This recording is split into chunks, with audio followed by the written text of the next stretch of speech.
Okay, yesterday Nikon has announced the Nikon D3300, which is Nikon's entry-level camera, which is going to replace the Nikon D3200. So I'm here, I'm going to shoot out a couple of comparisons between the 3300 that's coming out. It's due to release in February sometime against the Nikon D3200. Now you know how much I love the Nikon D3300. I have some videos on it, and I'm shooting with the D3300 right now. So the Nikon D3300 over time has come to be my favorite camera. You know, I do own the D7000. I love that camera, but the more and more I get to shoot with the 3200, I love it. I just find no need to really pull out my D7000, but I do pull it out when I am shooting outdoors. But when I'm doing any kind of inside shots, the D3200 shoots me just fine.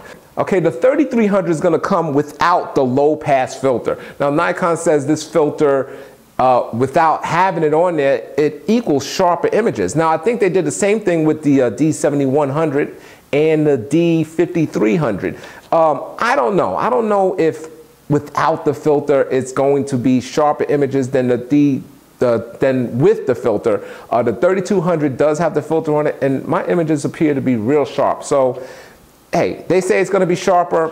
I'll take their word for it. Okay, sharper images without the filter, and I have a feeling any other cameras that Nikon produces, there will be no more low pass filters on it. Okay, it does come with the new Expeed 4 processor. Now the 3200 has the Expeed 3 processor, which was all that fast. You know, it processes the images real cool. 24 megapixels is a lot of image processing to do. Well, now it's coming with the Expeed 4 processor. It's a new processor, and I imagine it is just fine. So hey, new is always better, right? Let's go with the Expeed 4 processor over the Expeed 3 processor. Okay, now one of the main differences here is they adding a stop of light in the ISO range. Now the D3200 only shot up to 12,800 ISO, while the new D3300 will go up to 25,600 ISO. Now that is huge, man. That is great ability to shoot in low light, and you know how much I love to shoot in low light. You know, you don't need flash, just crank up the ISO and boom, you got yourself a shot.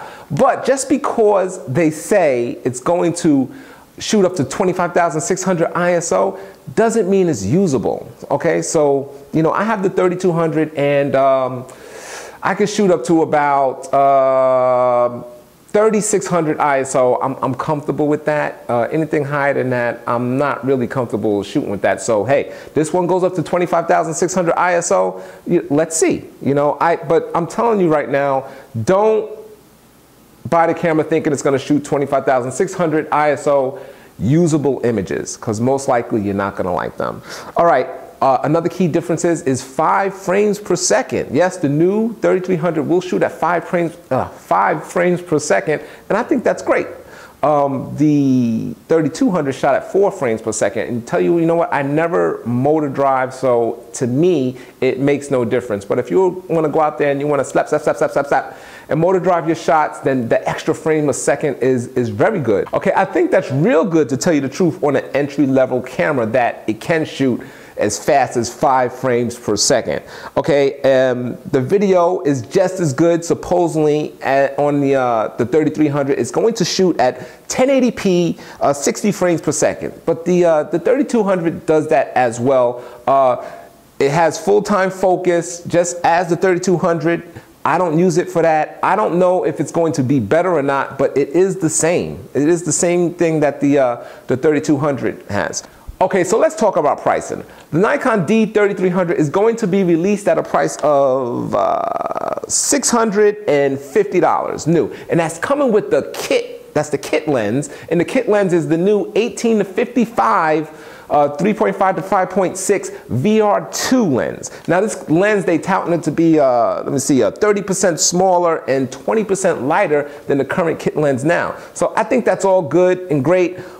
Me personally, if you can get the body only, I would go with the body only and possibly pick up a 50mm 1.8. You know, I would, you know, that's a great lens. I'm shooting with the kit lens right now. So you know, I love the kit lens. I did a video on the kit lens the other day, but you know what? But right now on the 3200, the body is $365 new.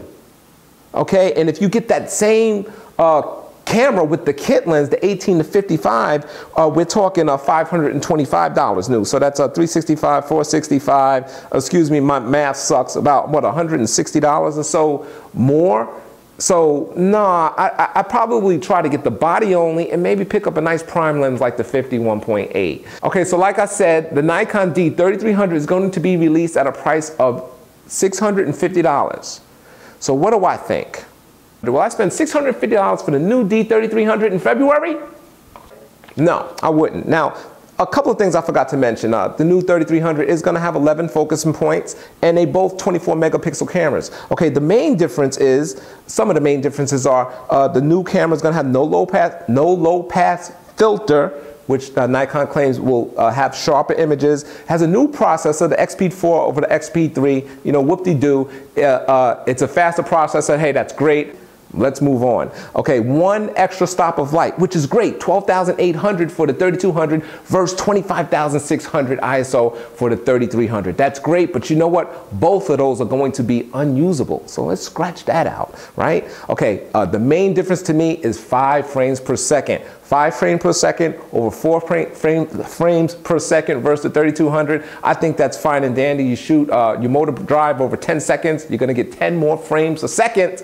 You're gonna have 10 more frames on your memory card than you will the D3300. I actually like that, but you know what? I don't motor drive, so it really doesn't matter to me. They both shoot video at 1080p, 60 frames a second if you wanna do slow motion, and that is it. That is the major differences. So therefore, the new kit lens for the 3300 is $650. Right now you can get the D3200. I priced it out on Amazon for $525. You can buy that used at $400. You could buy body only for the D3200 at $365. I mean, that's a whole it's almost half price from the new 3300. And you know what? When they release that D3300, these prices are gonna drop even further. So what I would do personally, I would not buy the D3300 because I think the major difference is the 1 frame per second, and I don't need that. And I would wait until it does release, until it's available on the shelves, and the prices of the D3200 are going to drop like rocks. And that's the one I would pick up. Okay, so I do like the new 3300, but you know what? The D3200 is still an excellent camera, and I love it, and I'm going to be shooting for it. I'm going to be shooting with it, maybe until they release the D3400, because the D3300 is just not enough for me to move on and upgrade my D33 to D3200. Right? The D3300 is just not enough features for me to upgrade and get rid of my D3200. So there you have it. That's my opinion of the Nikon D3300. And thank you for watching this video. I appreciate it. Are you going to buy the new 3300, or do you already own the D3200? Put your comments down below. Let's talk about it. Let's see how your opinions or how you feel about the new Nikon D3300. I just have a hard time saying D3300. I can't say it. Well, anyway, thanks for watching this video. I appreciate it. EMIP is out.